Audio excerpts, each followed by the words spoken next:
Gift from God. There he is, ladies and gentlemen. Yes, ma'am. What's your name? Keisha. Keisha. Go ahead, ma'am. Okay, so how would you respond to people who argue that what we view as morality is based on evolution of intellect over however long, thousands and thousands of years? And the reason they say that is because we would want to survive. So in order to have a society that's stable, you would want to not murder. You would want to not harm your children because you want your children to live. So how would you respond to that view? Well, that would still be a subjective morality. If all of our sentiments came from evolution, then not only would we get our moral sentiments from evolution, we'd have to get all of our thoughts from evolution. And this, by the way, this is what atheistic materialists believe, that we don't really have free will, but every thought we have is the result of the laws of physics. We're nothing but moist robots. Okay? We're no different than Coke cans fizzing. So we don't have free will, which means we're not reasoning to our conclusions. We're just reacting to our conclusions. And if that's the case, why should we believe atheism's true? Or why should we believe evolution's true? Or why should we believe anything's true?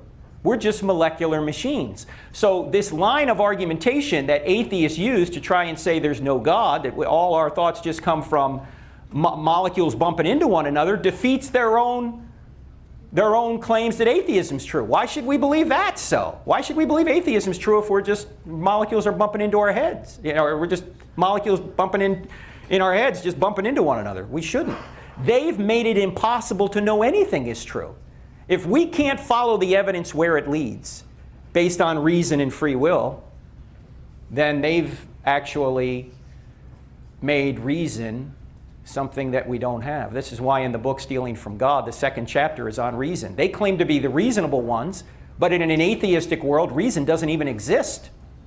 We're just molecular machines. So evolution doesn't work. And with regard to their claim that morality is just given to us by evolution, if evolution were true, that might explain why we know certain things as being moral or immoral, but it wouldn't explain why something is moral or immoral. There's a difference between how we know something and that something exists. When I'm saying that there's a moral standard out there, I'm making an argument that says that standard actually exists. In philosophy, this is called ontology. There's a being that is just, that is right, that is good. Atheists are saying, I don't need to believe in that being in order to get my moral sentiments, which may be true, but I'm not trying to explain how we know right from wrong. I'm trying to explain why rightness exists to begin with. So atheists often make that confusion. They confuse how you know something with that something exists. And why should we believe that survival is a good thing if there is no God? Why us surviving? Why not the Nazis?